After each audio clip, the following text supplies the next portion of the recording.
Jalan Suci di Tanah Jawa, Kisah Budi dan Dewi. Ini adalah sebuah kisah indah tentang seorang pria Indonesia berusia 50-an yang mengalami cedera saat melakukan perjalanan ziarah di Jawa. Dia ditolong dan dirawat oleh seorang perawat muda dari suku Jawa, berusia sekitar 20-an, di sebuah desa terpencil. Dalam prosesnya, keduanya jatuh cinta, dan sang wanita mengandung anak dari pria tersebut. Budi Santoso, 53 tahun, melangkah di bawah sengatan matahari pesisir utara Jawa. Beban di hatinya terasa lebih berat daripada ransel carrier yang bertengger di punggungnya. Langkah kakinya mantap, seperti seorang pejalan berpengalaman puluhan tahun. Namun, perjalanan kali ini bukan sekadar perjalanan biasa. Ini adalah ziarah Wali Songo, sebuah perjalanan spiritual menapaki jejak 9 wali penyebar Islam di Tanah Jawa. Budi berharap, di jalan suci ini, ia bisa mengucapkan selamat tinggal pada duka mendalam yang telah membelenggunya selama 20 tahun dan menemukan sesuatu untuk mengisi kekosongan jiwanya. Istri yang sangat ia cintai telah pergi meninggalkannya karena sakit keras di usia yang masih begitu muda. 20 tahun lalu, tanpa anak, Budi menenggelamkan diri dalam pekerjaan agar waktu berlalu. Sebagai seorang penulis perjalanan, ia telah melintasi berbagai belahan dunia, namun ia tak kunjung menemukan jalan yang seharusnya dituju oleh hatinya. Memasuki usia 50, ia merasa jalan ziarah kuno ini memanggilnya. Ia memeluk harapan tipis, bahwa mungkin di sini ia bisa sepenuhnya melepaskan kenangan tentang mendiang istrinya dan menemukan makna untuk sisa hidupnya. Perjalanan ziarah yang dimulai dari Cirebon, menapaki jejak Sunan Gunung Jati, terasa berat sekaligus ajaib. Ia melintasi kota-kota pesisir yang ramai dan desa-desa yang hening.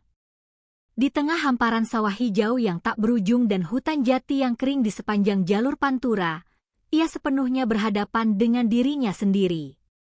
Berjalan di bawah terik matahari, keringat membasahi bajunya. Kenangan masa lalu berkelebat di benaknya seperti roh film, momen-momen bahagia bersama sang istri, rasa sakit yang tak tertanggungkan saat mengantarkannya ke peristirahatan terakhir, dan hari-hari sepi yang harus ia jalani seorang diri. Terkadang air mata jatuh begitu saja, terkadang amarah tak beralasan muncul membuncah. Namun anehnya, setiap langkah yang ia ayunkan, jiwanya terasa sedikit lebih ringan dan bersih. Sapaan singkat "Assalamualaikum" atau "Monggo, Pak" yang ia saling lontarkan dengan para peziarah dari berbagai daerah yang ia temui di jalan, menyiratkan solidaritas yang hangat, tanpa memandang suku, usia, atau latar belakang. Suatu malam di sebuah penginapan sederhana di Kudus, ia makan malam bersama orang-orang asing, saling memberikan semangat dalam perjalanan. Semua itu membantunya merasakan kembali kehangatan manusia yang telah lama ia lupakan. Ia menyempatkan diri mencatat perasaan dan pikirannya di laptop, yakin bahwa suatu hari, pengalaman ini akan memberinya inspirasi baru untuk tulisannya. Tak lama, perjalanan ziarah memasuki tahap akhir, melewati wilayah Pati dan Rembang yang terkenal dengan perbukitan kapurnya. Pemandangan perbukitannya membentang indah, namun tubuhnya sudah hampir mencapai batas. Kakinya yang telah berjalan ratusan kilometer terasa letih, terutama pergelangan kaki kirinya yang sudah terasa tidak beres sejak beberapa hari sebelumnya. Namun, ia terus memaksakan diri untuk mencapai tujuannya. Tragedi datang tiba-tiba di sebuah jalur setapak yang terjal melewati perbukitan kapur di daerah Lasem. Terutama di jalur menuju sebuah petilasan kuno, tempat para peziarah sering berhenti untuk berdoa, merupakan tantangan fisik yang besar. Budi sedang berhati-hati menuruni lereng yang penuh dengan bebatuan kapur yang tajam. Tiba-tiba, pergelangan kakinya terkilir hebat saat menginjak batu yang goyah. Aarg! Rasa sakit yang merobek-robek seketika menyerang. Ia jatuh terduduk. Pergelangan kaki kirinya langsung bengkak, rasa sakit yang luar biasa menjalar ke seluruh tubuh. Ia yakin tendon Achillesnya putus atau ligamennya cedera parah. Ia mencoba berdiri dengan bantuan tongkatnya, tetapi sedikit saja tekanan pada pergelangan kakinya, rasa sakit itu kembali menyiksanya hingga pusing. Celakanya, tidak ada seorang pun di sekitarnya, dan sinyal ponsel pun hilang. Sekali lagi, ia tenggelam dalam keputusasaan. Di jalan suci ini, ia kembali tersesat dan jatuh. Entah berapa lama ia terbaring dalam kesakitan. Beruntung, beberapa peziarah lain mendengar rintihannya dan menemukannya. Mereka memapah Budi ke desa terdekat, dan dengan bantuan warga, ia dilarikan ke RSUD di Rembang, kota kabupaten terdekat. Hasil diagnosis di UGD, putus total tendon Achilles. Ia harus segera dioperasi.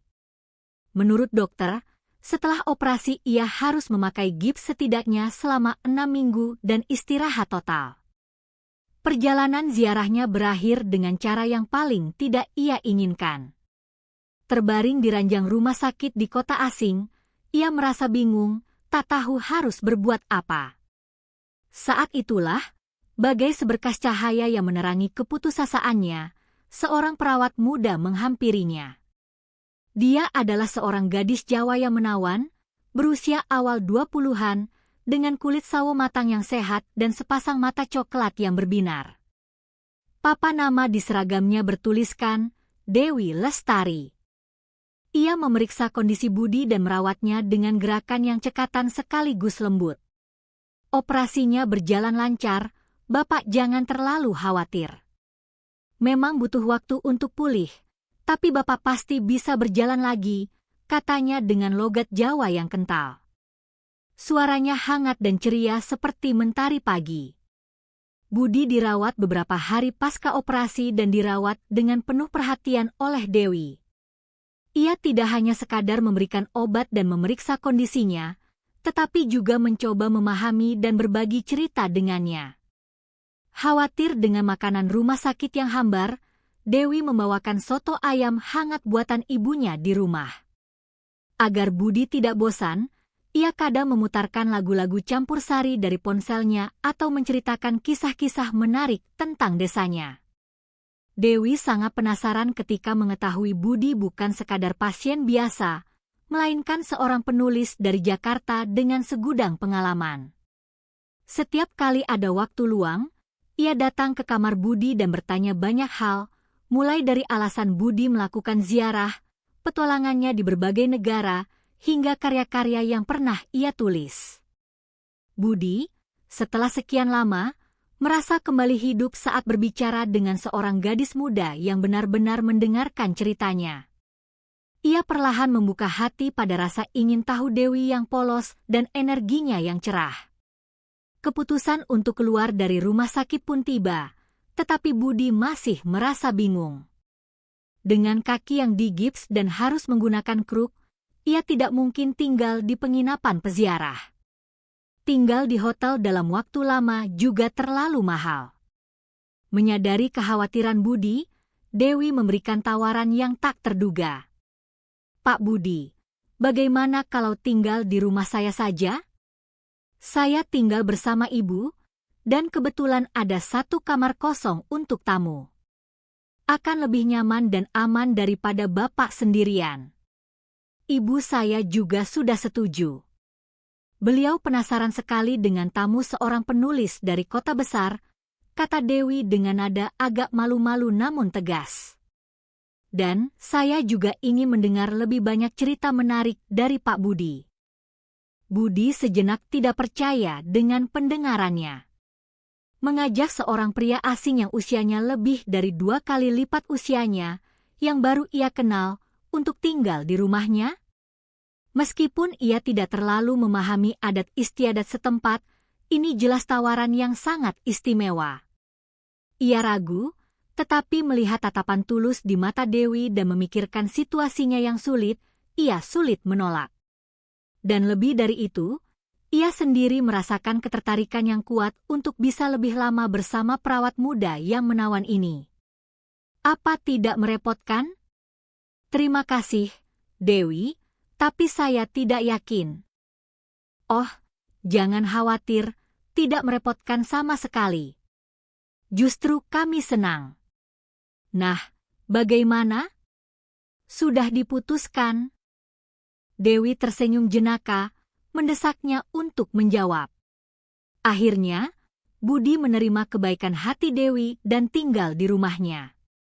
Rumah Dewi terletak di sebuah desa kecil di pinggiran Rembang, sebuah rumah sederhana dari kayu jati namun penuh dengan kehangatan. Dari teras rumah, terhampar pemandangan sawah hijau yang menenangkan. Ibu Dewi, yang biasa dipanggil Bu Aminah, persis seperti yang diceritakan putrinya, adalah seorang wanita yang hangat dan baik hati. Beliau tulus mengkhawatirkan tamunya yang cedera dan bersama putrinya merawat Budi dengan penuh kasih. Budi menempati kamar kecil yang disediakan dan mulai merasakan kehidupan sehari-hari sebuah keluarga Jawa. Setiap pagi, aroma kopi tubruk dan nasi goreng menyebar ke seluruh rumah. Setelah makan siang, ada waktu untuk beristirahat sejenak dari panasnya hari. Meja makan malam selalu penuh dengan hidangan rumahan yang lezat, dan selama makan, mereka berbagi cerita-cerita kecil tentang hari itu. Tawa tak pernah berhenti. Budi perlahan menemukan kembali ketenangan jiwa di tengah kehangatan keluarga sederhana yang telah lama hilang darinya. Sehari-hari, Budi belajar berjalan dengan kruk dan semakin dalam mengenal Dewi. Berbeda dari citranya di rumah sakit, Dewi dalam kehidupan sehari-hari jauh lebih menawan. Ia suka menari tarian tradisional bersama teman-temannya, berbakat melukis, dan terkadang melakukan keisengannya membuat ibu dan Budi tertawa. Usia muda dan energinya yang meluap-luap meniupkan angin segar ke dalam kehidupan Budi yang stagnan. Dewi juga semakin terpikat pada Budi. Ia bukan sekadar om-om dari kota.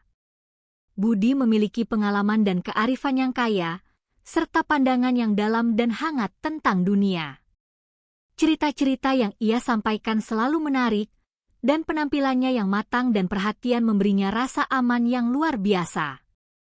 Terlebih lagi, saat-saat di mana Budi sekilas menunjukkan kesepian dan kesedihannya, hal itu membangkitkan naluri pelindung dalam diri Dewi, membuatnya ingin lebih mengenalnya dan berada di sisinya. Semakin lama mereka bersama, aliran perasaan yang halus mulai mengalir di antara mereka. Tatapan mata mereka berbeda, dan sentuhan tangan yang tak sengaja sudah cukup membuat jantung berdebar. Terkadang saat Budi menonton TV bersama Dewi di ruang tengah, dan mendapati Dewi tertidur, tanpa sadar ia akan merapikan rambutnya. Terkadang Dewi menggenggam erat tangan Budi untuk memberinya semangat saat Budi kesulitan dengan latihan pemulihan. Namun, seiring dalamnya perasaan itu, kekhawatiran yang nyata juga semakin besar. Perbedaan usia 30 tahun adalah dinding yang tak bisa diabaikan.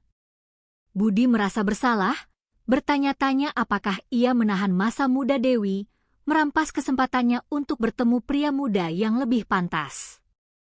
Dewi pun bingung, bagaimana pandangan orang-orang di desanya terhadap hubungannya dengan Budi, yang pantas menjadi ayahnya, dan apakah ia bisa secara realistis merajut masa depan bersamanya.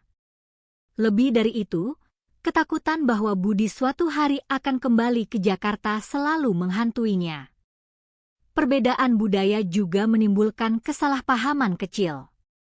Budi, orang kota yang menghargai ruang dan waktu pribadi, terkadang berbenturan dengan budaya Dewi yang komunal, yang menghargai hubungan erat dengan keluarga dan tetangga serta suka berbagi segalanya.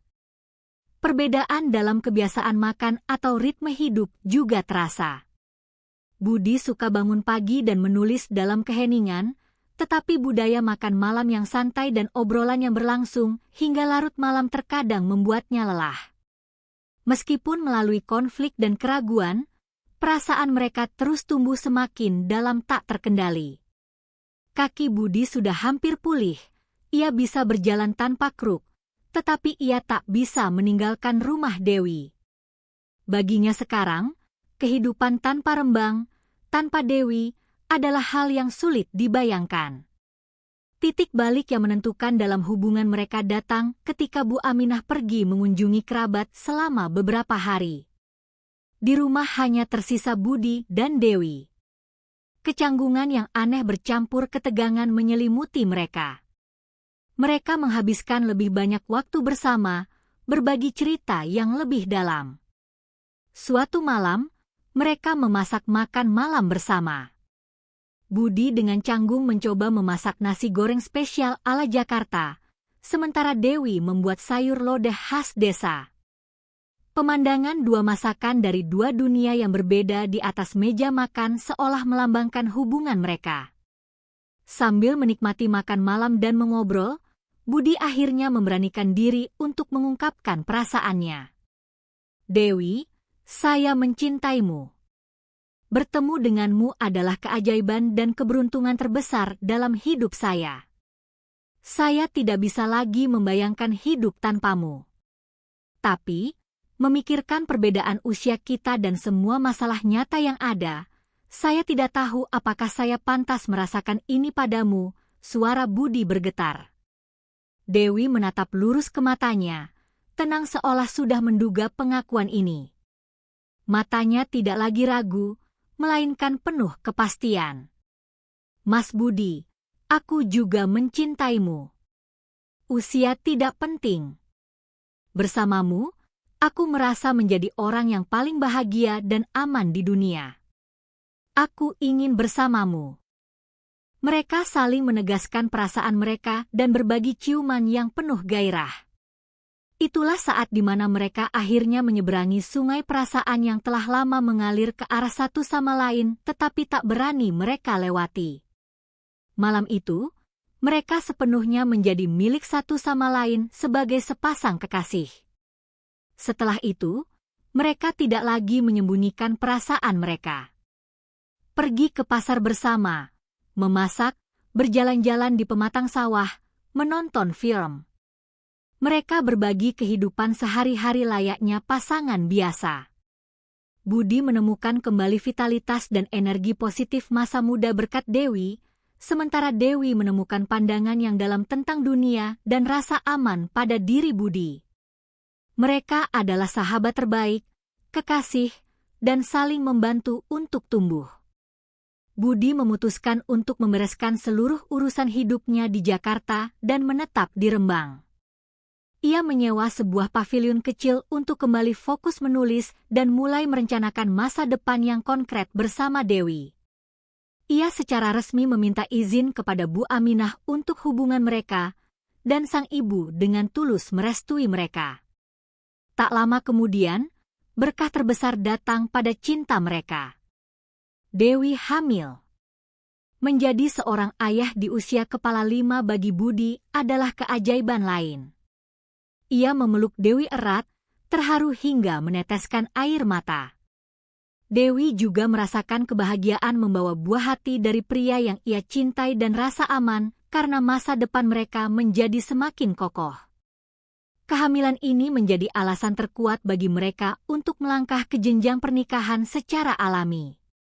Budi dan Dewi melangsungkan akad nikah sederhana di kantor urusan agama, KUA. Dengan disaksikan oleh teman-teman dekat dan Bu Aminah, meskipun bukan pernikahan yang mewah, wajah keduanya memancarkan senyum bahagia yang melebihi siapapun di dunia. Mereka kini adalah suami istri yang sah. Budi membeli sebuah rumah kecil dengan pemandangan indah di sebuah bukit di pinggiran kota, tempat jalur ziarah sering dilewati untuk mempersiapkan kelahiran anak mereka. Ia mendekorasi rumah itu sendiri, menyiapkan kamar bayi, menikmati kebahagiaan penantian seorang calon ayah. Ia bukan lagi peziarah yang kesepian. Ia adalah pria paling bahagia di dunia, menantikan kelahiran anaknya bersama istri tercinta.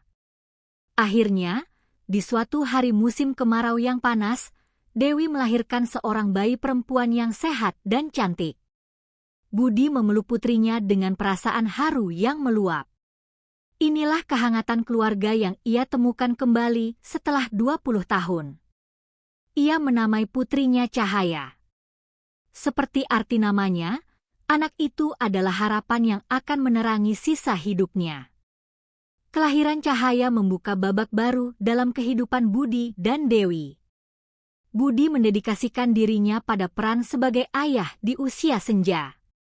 Dengan canggung ia mengganti popok, menenangkan tangisan di malam hari, membuat makanan pendamping ASI. Sosoknya sangat berbeda dari citra penyendiri dan dingin sebelumnya. Ia merasa memiliki dunia hanya dengan satu senyuman kecil dari putrinya, dan setiap hari ia belajar makna sejati kehidupan dan kebahagiaan melalui sang anak. Dewi menjadi lebih dewasa dan kuat sebagai seorang ibu. Ia memanfaatkan pengalamannya sebagai perawat untuk merawat putrinya dengan terampil, sambil terus mengembangkan karirnya dengan dukungan kuat dari Budi. Ia menyeimbangkan pekerjaan, mengasuh anak, dan cinta, membangun keluarga yang bahagia. Karir kepenulisan Budi juga mengalami titik balik baru. Ia menulis esai-esai mendalam berdasarkan pengalaman uniknya, kegagalan dan pemulihan di jalur ziarah Wali Songo, cinta dan kehidupan barunya bersama wanita Jawa. Tulisan-tulisannya mendapat simpati dan keharuan yang besar dari para pembaca di seluruh Indonesia. Bukunya menjadi bestseller, dan ia kembali menjadi penulis yang diperhitungkan. Ia juga mulai mengelola sebuah pusat informasi sekaligus penginapan kecil bagi para peziarah yang datang ke daerah itu, memberikan bantuan dan semangat hangat bagi sesama pengembara jiwa. Waktu berlalu, Cahaya tumbuh sehat dan ceria di tengah perpaduan budaya Jawa dan budaya urban Jakarta ayahnya, mampu berbicara dalam bahasa Indonesia dan bahasa Jawa. Budi kini telah menjadi pria tua dengan rambut yang memutih, tetapi matanya masih memancarkan api semangat dan kearifan. Dewi tetap cantik dan penuh vitalitas. Cinta mereka semakin dalam dan kokoh seiring waktu. Suatu sore di musim gugur, ketika Cahaya berusia 5 tahun, keluarga kecil itu berjalan-jalan santai di jalur ziarah dekat rumah mereka. Di antara sawah yang menguning dan pemandangan pedesaan Jawa yang damai, Cahaya menggandeng tangan ayahnya sambil berceloteh riang. Di jalan, para peziarah baru terus berlalu. Mereka saling melempar senyum hangat dan sapaan, "Monggo." Budi menatap tangan mungil putrinya yang menyalurkan kehangatan, lalu menoleh ke arah istri tercintanya yang berjalan di sampingnya, merasakan kebahagiaan meluap di dadanya. Jalan ziarah bernama kehidupan miliknya pernah membuatnya tersandung dan putus asa. Tetapi justru di tempat ia jatuh, ia menemukan harta paling berharga. Istri tercintanya Dewi, putrinya Cahaya, dan kehidupan baru yang mereka bangun bersama. Perjalanan ziarahnya belum berakhir, sebaliknya, sekaranglah permulaan yang sesungguhnya. Jalan ziarah bernama kehidupan, yang ia lalui bersama keluarga tercinta.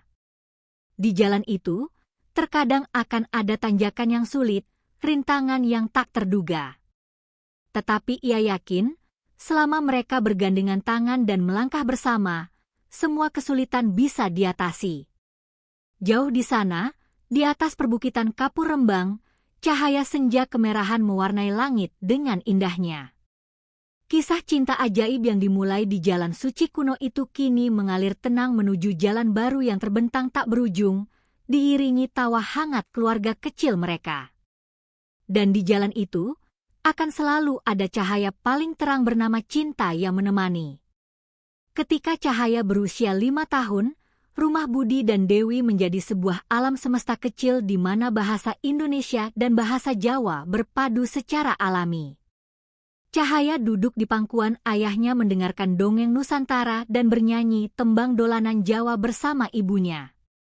Di taman kanak-kanak, ia bergaul dengan teman-teman sebayanya, tetapi di rumah ia akan berceloteh kepada ayahnya tentang harinya dalam bahasa Indonesia yang masih terpatah-patah.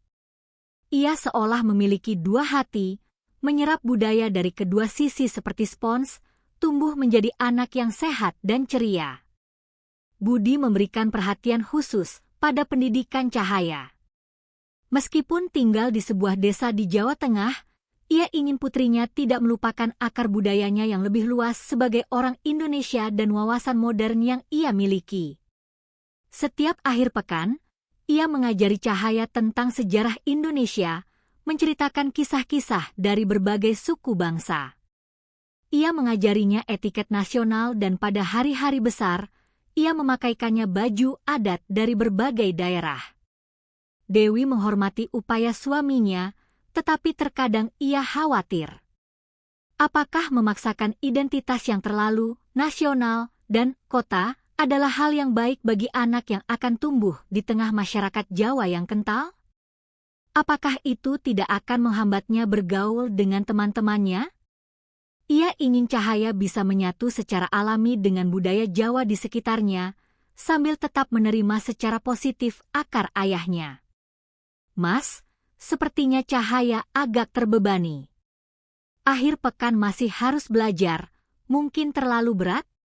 Dia juga butuh waktu bermain dengan teman-temannya, ujar Dewi suatu hari. Harus dibiasakan sejak kecil, Dik. Wawasan itu penting agar nanti dia tidak menyesal. Tentu saja penting, tapi kan anak harus senang juga. Budaya Indonesia kan tidak harus diajarkan seperti pelajaran di sekolah.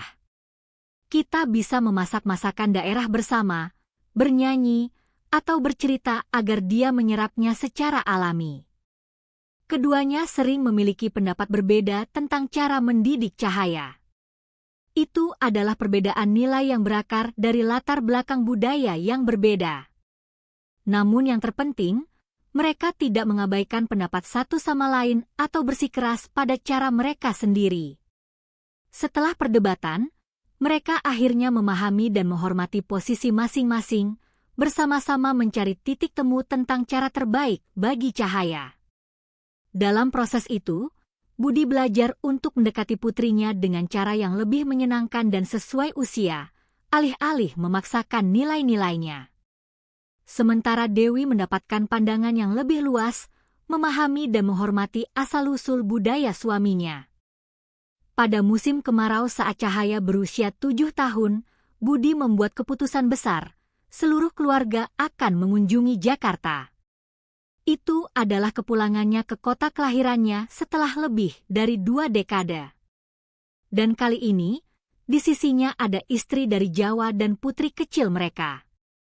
Hatinya bersemangat sekaligus cemas. Ia khawatir apakah Dewi dan Cahaya bisa beradaptasi dengan baik di Jakarta yang asing, dan bagaimana kerabat serta teman-teman yang telah lama putus kontak akan menerima dia dan keluarga barunya. Saat menginjakan kaki di Jakarta, Dewi dan Cahaya terperangah oleh kota metropolis yang riuh dan megah di depan mata mereka. Gedung-gedung pencakar langit, kerumunan orang yang tak pernah berhenti, dan lalu lintas yang padat. Pemandangan itu sangat berbeda dari desa mereka yang tenang dan damai. Budi berusaha keras menunjukkan keindahan dan pesona Jakarta kepada istri dan putrinya, kemegahan Monas, hiruk-pikuk kota tua, keramaian pasar tradisional seperti Tanah Abang, dan kekayaan kuliner Betawi dan Nusantara. Dewi awalnya canggung, tetapi perlahan-lahan ia terpikat oleh dinamika budaya Jakarta. Terutama, kehangatan dan energi orang-orangnya meninggalkan kesan mendalam padanya.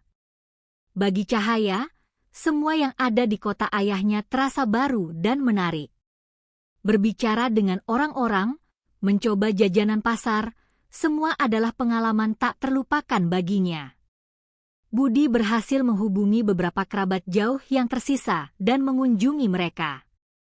Awalnya ada rasa canggung, tetapi ketika bertemu dengan istri Budi yang ramah dan keponakan blasteran mereka yang menggemaskan, para kerabat dengan cepat menerima mereka dengan hangat. Kehadiran Cahaya, khususnya, menjadi jembatan yang menyambungkan kembali hubungan yang telah lama terputus. Mereka makan bersama, berbagi cerita tentang kehidupan masing-masing, saling memahami dan berempati. Budi bisa sedikit mengobati kerinduan dan rasa bersalah yang telah lama terpendam di hatinya. Namun, di tengah momen-momen bahagia itu, gesekan kecil karena perbedaan budaya tak terhindarkan. Ritme hidup yang serba cepat, perbedaan dalam konsep ruang pribadi, dan etiket sosial yang berbeda, semuanya baru dan terkadang sulit dipahami bagi Dewi. Budi dengan sabar menjelaskan dan memperhatikan istrinya, tetapi ia sendiri merasakan emosi yang kompleks antara keakraban dan ketidaknyamanan dengan masyarakat Jakarta yang telah lama ia tinggalkan. Kunjungan selama sebulan ke Jakarta memberikan banyak perenungan bagi keluarga itu. Dewi menjadi lebih memahami akar dan latar belakang suaminya, sementara Cahaya mendapatkan kebanggaan baru atas sisi lain identitasnya dan mulai berpikir tentang bagaimana ia akan tumbuh dewasa di masa depan. Bagi Budi, perjalanan ini adalah kesempatan untuk berdamai dengan masa lalunya dan sekali lagi menyadari betapa berharga dan bahagianya kehidupannya saat ini di Rembang. Ia memutuskan untuk tidak lagi terikat oleh masa lalu, tetapi akan sepenuhnya mengabdikan diri untuk membangun masa depan di Jawa bersama keluarga tercintanya. Kehidupan yang tenang di Rembang dimulai kembali. Setelah kunjungan ke Jakarta, anggota keluarga menjadi lebih saling memahami dan menghormati. Namun, bukan berarti semua konflik hilang. Kehidupan adalah proses berkelanjutan dari masalah besar dan kecil, dan mereka belajar bersama untuk jatuh dan bangkit kembali. Reputasi Budi sebagai penulis semakin meningkat, dan penginapan kecil yang ia kelola menjadi tempat singgah yang wajib bagi para peziarah dari berbagai daerah. Selain menulis dan mengelola penginapan, ia aktif dalam berbagai kegiatan pertukaran budaya, menjalani hari-hari yang sibuk.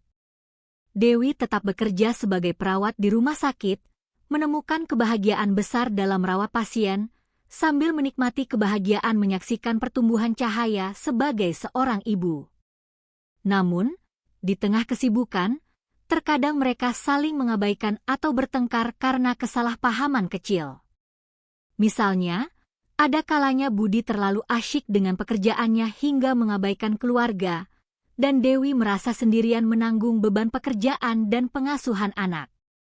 Lebih jauh lagi, saat Cahaya tumbuh, kekhawatiran baru tentang sekolah atau hubungan pertemanan muncul, dan perbedaan pendapat orang tua tentang masalah ini tetap ada. Suatu kali, Cahaya pulang sekolah dengan wajah murung setelah bertengkar dengan temannya. Alasannya sepele, tetapi di baliknya ada ejekan dari teman-temannya karena Cahaya memiliki ayah yang sudah tua. Mengetahui hal ini, Budi sangat marah dan hendak langsung pergi ke sekolah untuk protes, tetapi Dewi menahannya.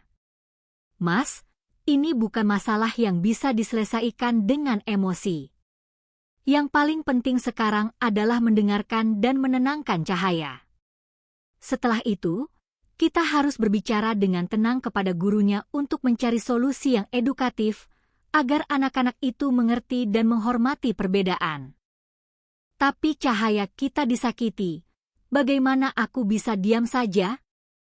Tentu aku juga sedih, Mas. Tapi kalau Mas emosi dan memperbesar masalah, bisa jadi Cahaya malah semakin terluka.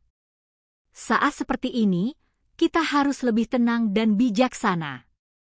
Atas bujukan Dewi yang tenang dan bijaksana, Budi akhirnya luluh dan mengikuti sarannya. Mereka bersama-sama mendengarkan dan berempati pada cerita Cahaya, lalu keesokan harinya bertemu dengan wali kelas untuk menyelesaikan masalah dengan baik. Melalui kejadian ini, Budi sekali lagi mengagumi kebijaksanaan dan kedewasaan istrinya, dan menyadari pentingnya suami istri menyelesaikan masalah bersama. Cahaya tumbuh menjadi gadis yang sehat dan cerdas dalam cinta dan dukungan orang tuanya. Ia fasih berbahasa Indonesia dan Jawa, memiliki pandangan yang seimbang, serta memahami dan menghormati kedua budaya. Terkadang ia merenungkan identitasnya, tetapi setiap kali itu terjadi, ia berdiskusi terbuka dengan orang tuanya dan menemukan jawabannya sendiri. Ia menunjukkan bakat luar biasa dalam melukis. Lukisan-lukisannya memiliki daya tarik unik, memadukan warna-warna cerah khas pesisir dengan kehalusan rasa khas Jawa.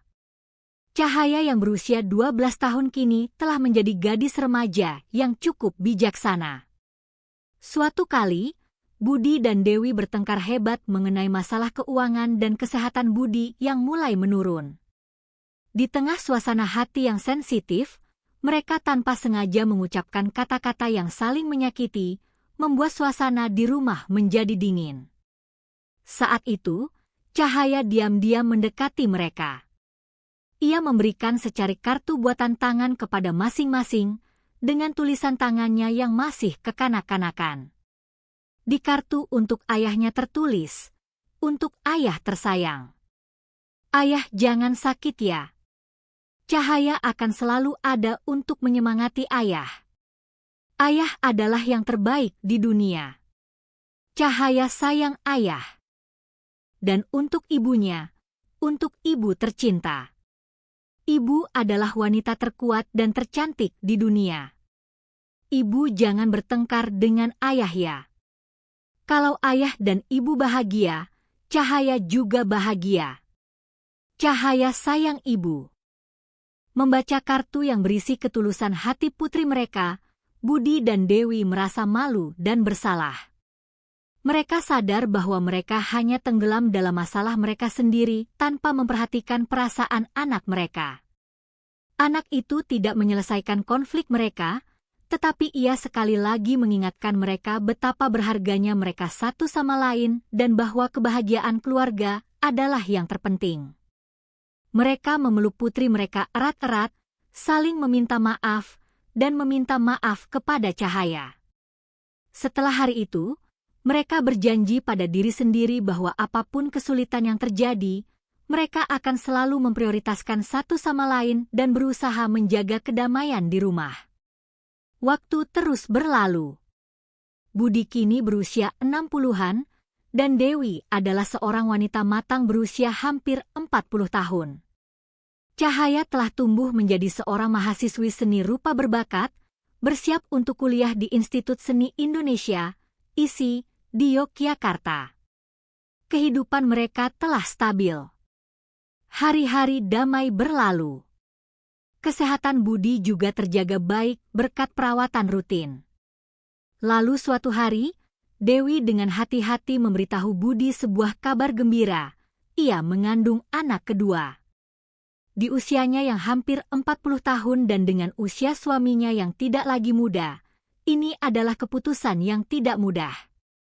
Tetapi mereka menganggapnya sebagai anugerah lain dari Tuhan dan menerimanya dengan penuh syukur.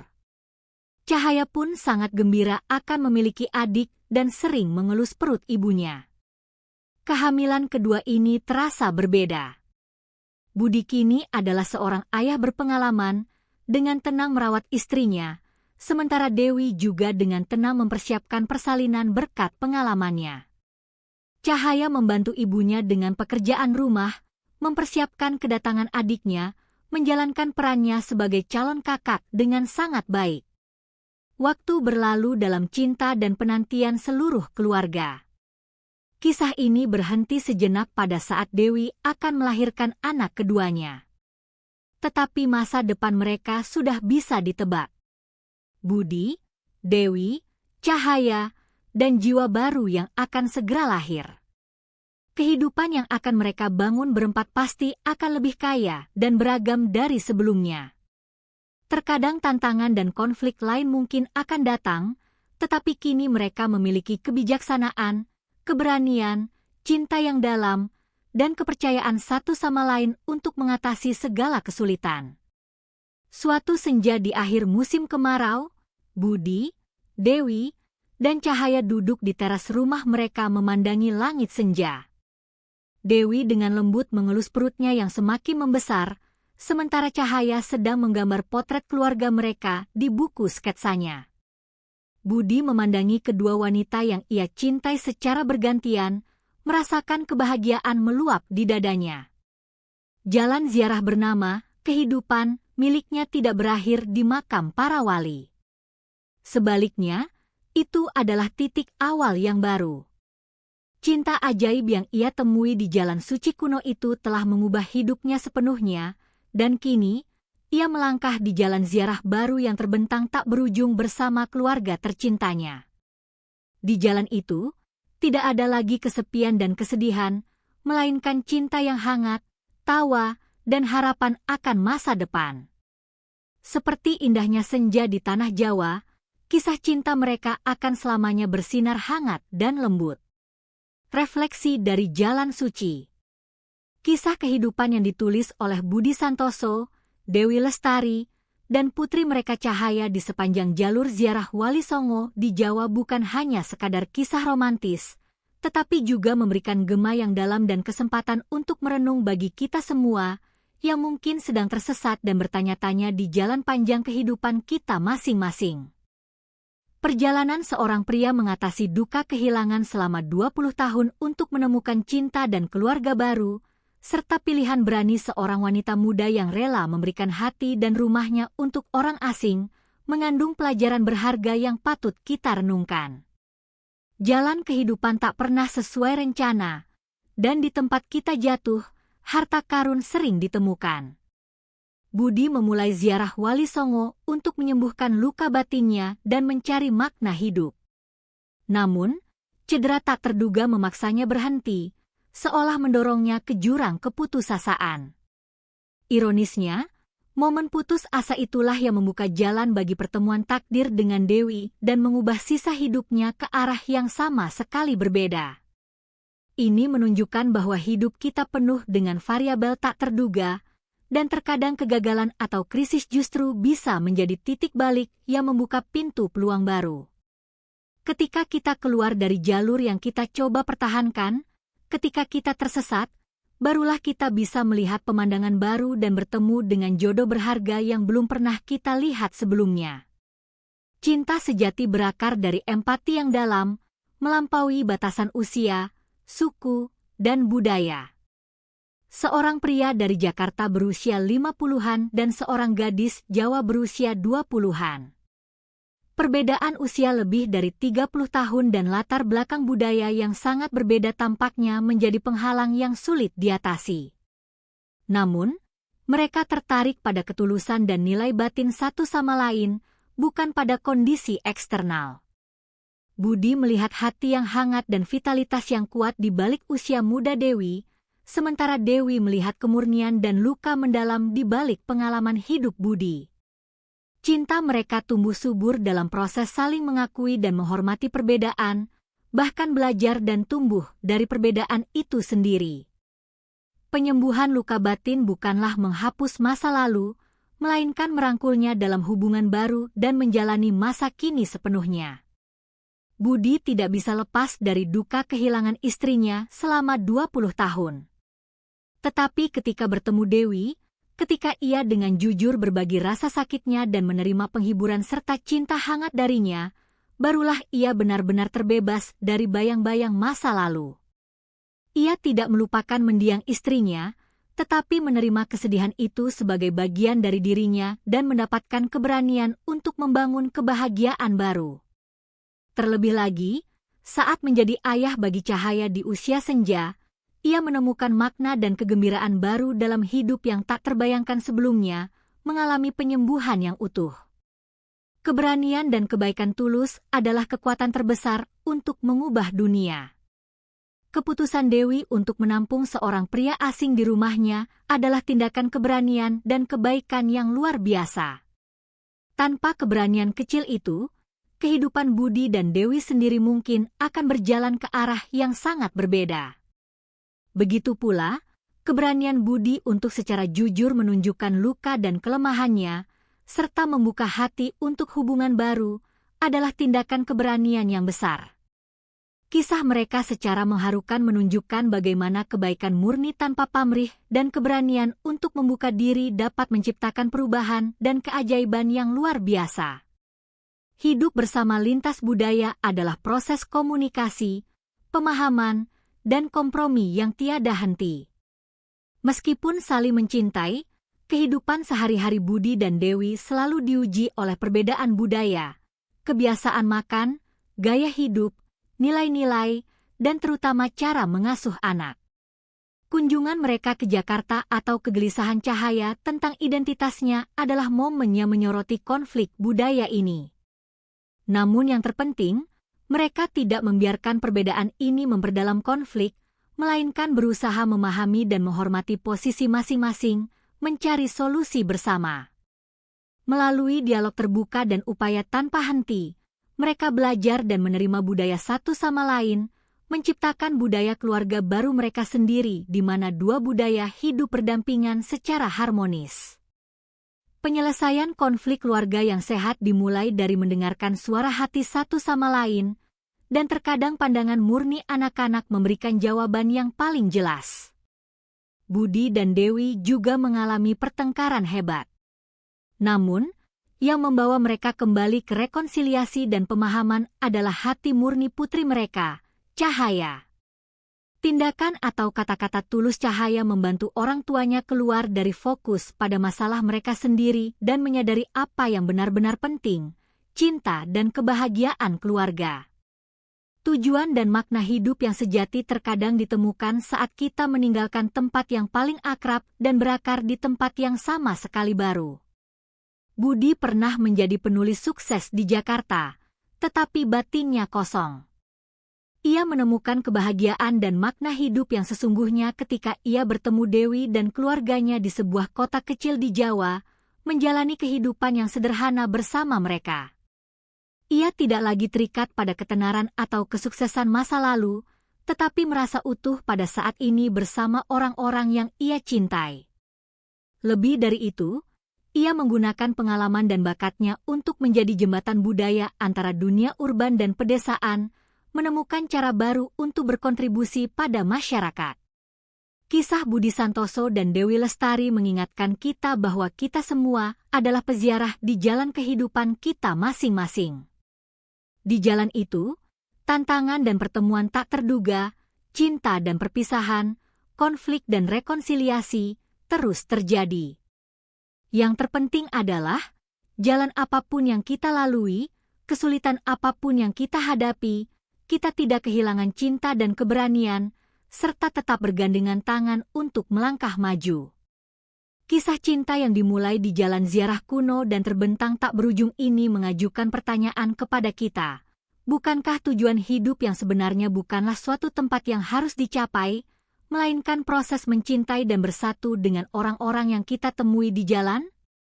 Dan kisah ini menanamkan keyakinan di hati kita, bahwa di ujung jalan itu, pasti ada harapan dan kebahagiaan yang bersinar seperti hangatnya mentari pagi di tanah Jawa yang sedang menanti kita.